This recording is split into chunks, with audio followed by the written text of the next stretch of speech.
ভাৰতীয় জনতা যুৱ মৰ্চা টাউনপুৰ জিলাৰ উদ্যোগত মাননীয় প্ৰধানমন্ত্ৰী নৰেন্দ্ৰ মোদী ডাঙৰীয়াৰ জন্মদিন উপলক্ষে আমি ভাৰতীয় জনতা পাৰ্টিৰ কাৰ্যকৰ্তাসকলে সেৱাপশেষ কাৰ্যসূচী কৰি আছোঁ আৰু এই সেৱাপশেষ কাৰ্যসূচীৰ লগত সংগতি ৰাখি টাউনপুৰ জিলা যুৱ মৰ্চাই টাউনপুৰ জিলাৰ অন্তৰ্গত নাওগাঁতাত থকা প্ৰতিবন্ধী আমাৰ যুৱক যুৱতী কণ শিশুসকলৰ এখন বিজ্ঞান প্ৰায়োগিক বিদ্যালয় যি তাৰ নাম ইৰদা, যি ইৰদাত এই ছাত্ৰ ছাত্ৰীসকলৰ মাজত এক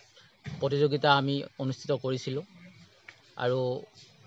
এই কণ দিব্যাংগ শিশুসকলৰ মাজত যুৱ মৰ্চাই তেওঁলোকৰ বৌদ্ধিক মানসিক বিকাশৰ ক্ষেত্ৰত যি ধৰণৰ সহায় সহযোগিতা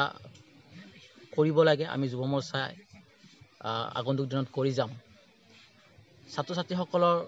মনৰ বতৰা ল'বলৈ তেওঁলোকৰ বৌদ্ধিক মানসিক বিকাশৰ ক্ষেত্ৰত এই সৰু সৰু প্ৰতিযোগিতাসমূহেও ক'ৰবাত নহয় ক'ৰবাত কিবা অকণমান হ'লেও অৰিহণা যোগাব, সেই উদ্দেশ্যেৰে চিত্ৰাংকন প্ৰতিযোগিতা অনুষ্ঠিত কৰিছিলোঁ আৰু এই অনুষ্ঠান সুন্দৰভাৱে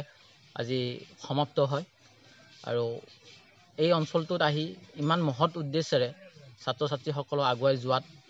উদ্যোক্তাসকলক যি প্ৰায়োগিক ইৰদাৰ লগত জড়িত, বিদ্যালয়ৰ লগত জড়িত প্ৰতিগৰাকী জ্যেষ্ঠসকলক মই আন্তৰিক কৃতজ্ঞতা জ্ঞাপন কৰিছোঁ।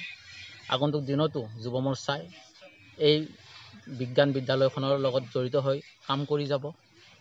আৰু আমাৰ যি সেৱাপশেষ কাৰ্যসূচী, সেই সেৱাপশেষ কাৰ্যসূচীত আজিৰ এই চিত্ৰাংকন প্ৰতিযোগিতাটো কৰি আমি যুৱ মৰ্চাও নিজেও আমি সঁচাকৈ আনন্দিত।